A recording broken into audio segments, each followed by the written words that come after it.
Hello student, आप लोग कैसे हैं? आई होप आप लोग अच्छे होंगे, पढ़ाई कर रहे होंगे।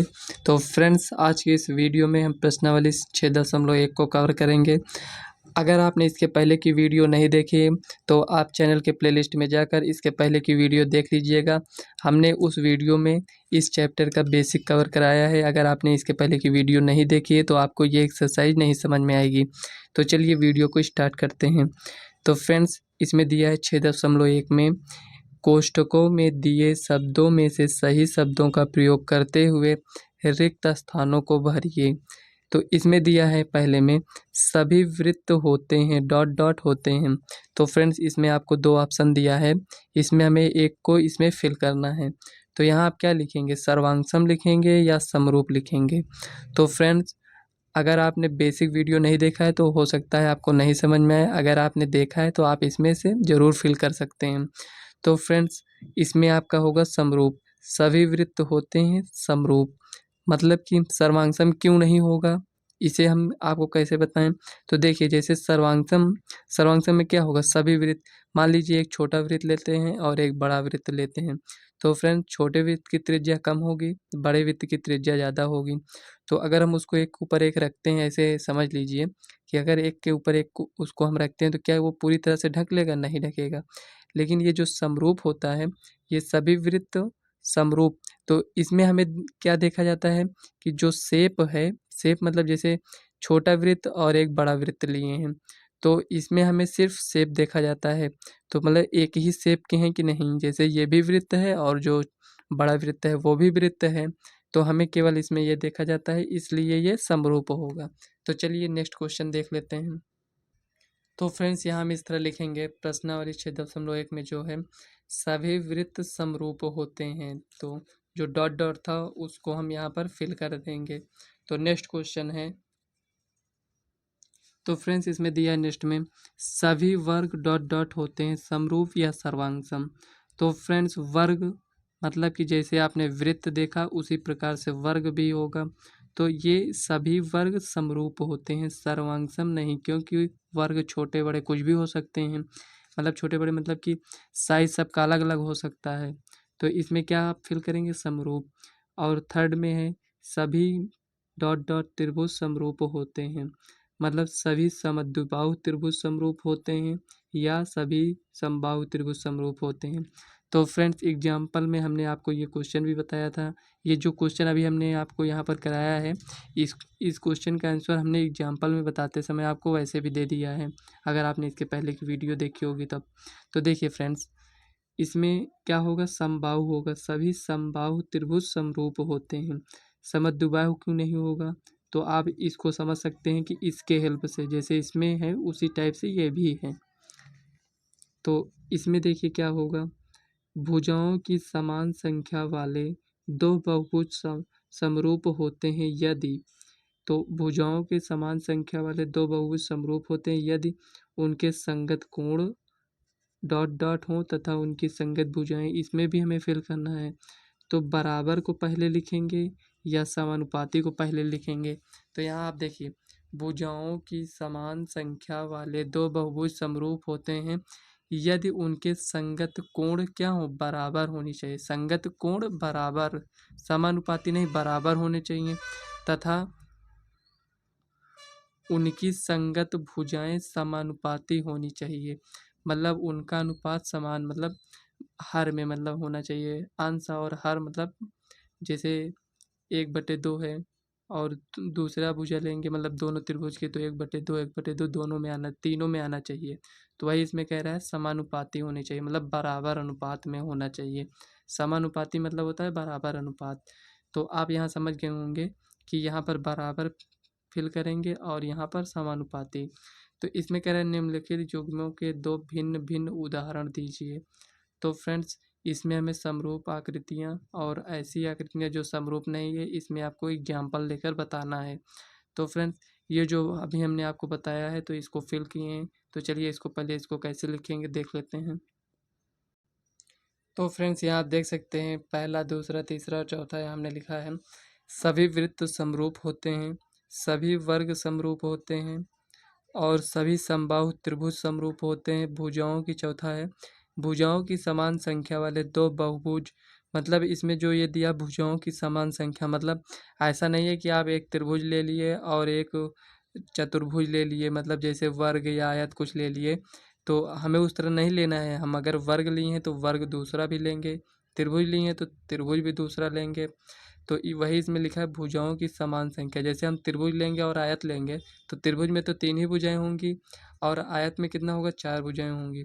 तो इसमें कहा है भुजाओं की समान संख्या, तो हमें समान संख्या लेना है।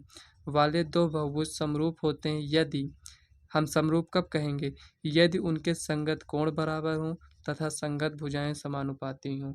तो फ्रेंड्स सेकंड में हमें समरूप आकृतियों के 2 उदाहरण लेना था और हमें ऐसी आकृतियों को उदाहरण लेना है जो समरूप नहीं है। तो चलिए हम दोनों को, तो फ्रेंड्स यहाँ हम समरूप आकृतियों के उदाहरण लेकर देखेंगे कि समरूप आकृतियाँ कौन सी हैं। तो समरूप आकृतियाँ फ्रेंड्स इसके पहले वाले क्वेश्चन से ही आप यहाँ समझ सकते हैं। तो यहाँ हम 2 उदाहरण लेंगे, जैसे वृत्त ले लिए और एक वृत्त, ये हो गया समरूप आकृतियाँ।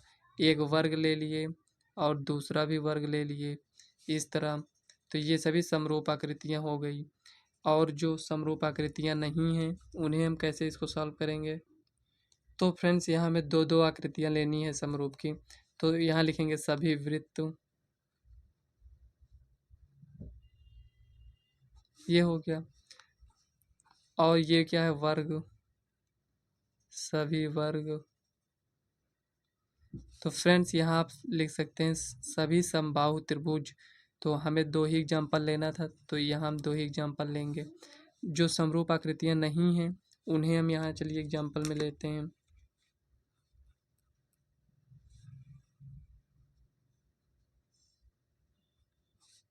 आकृतियाँ नहीं हैं। कौन सी आकृतियाँ समरूप नहीं होंगी, जैसे मान लीजिए हम एक त्रिभुज लेते हैं यहाँ और यहाँ एक हम आयत ले लेते हैं।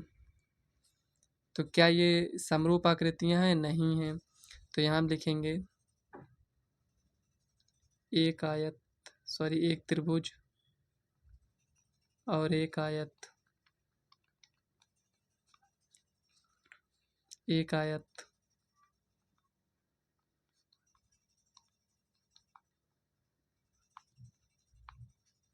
जो नहीं कि यहाँ हम आयत लिखें तो आप भी आयत लिखिए, यहाँ आप वर्ग ले सकते हैं या वृत्त ले सकते हैं, कुछ भी ले सकते हैं, ऐसा नहीं है। तो जैसे ये हो गया। और इसमें हम क्या ले सकते हैं, और कुछ आप एग्जांपल ले लीजिए। जैसे मान लीजिए हम एक वृत्त लेते हैं और एक वर्ग ले लेते हैं। तो यहाँ लिखेंगे एक वृत्त, एक वृत्त और एक वर्ग।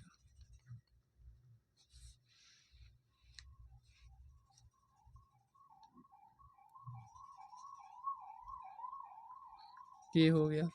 तो फ्रेंड्स जो समरूप आकृतियाँ नहीं हैं उन्हें हमें एग्जांपल लेकर आपको बताना था, तो यही आपके एग्जांपल हो जाएंगे। तो नेक्स्ट क्वेश्चन है, देख लेते हैं उसमें दिया है। तो फ्रेंड्स यहाँ तीसरी सवाल इसमें दिया है, बताइए कि निम्नलिखित चतुर्भुज समरूप हैं या नहीं। तो फ्रेंड्स हमें इसमें बताना है कि ये चतुर्भुज समरूप हैं या नहीं। तो इसे हमें बताने के लिए हम क्या करेंगे, पहले आप ये समझिए।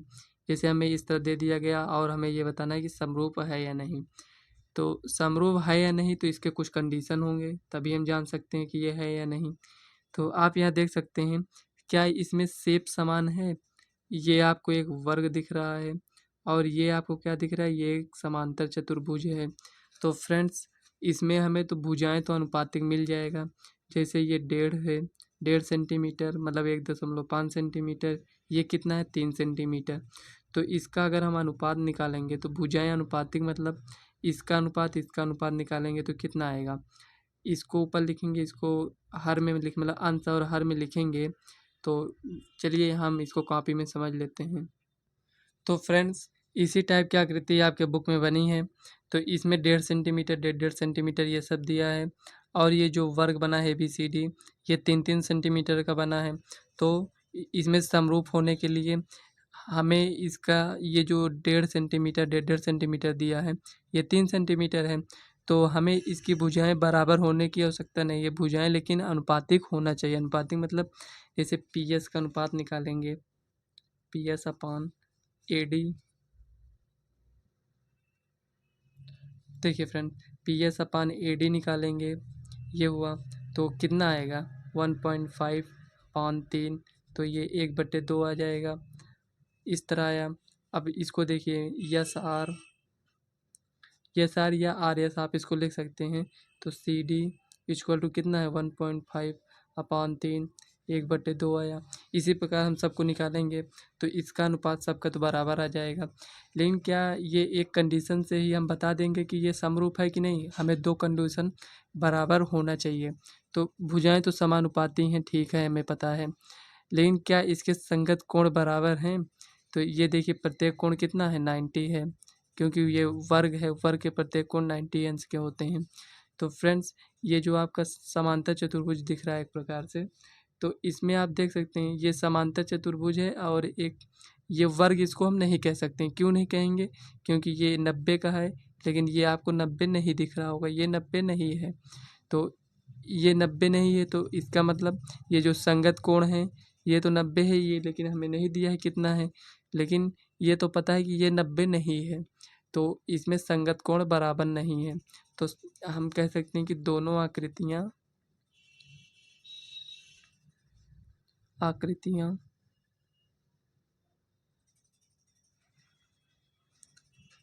समरूप नहीं है,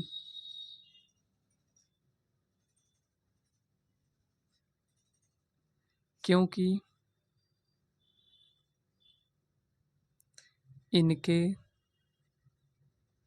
संगत कोण बराबर नहीं है।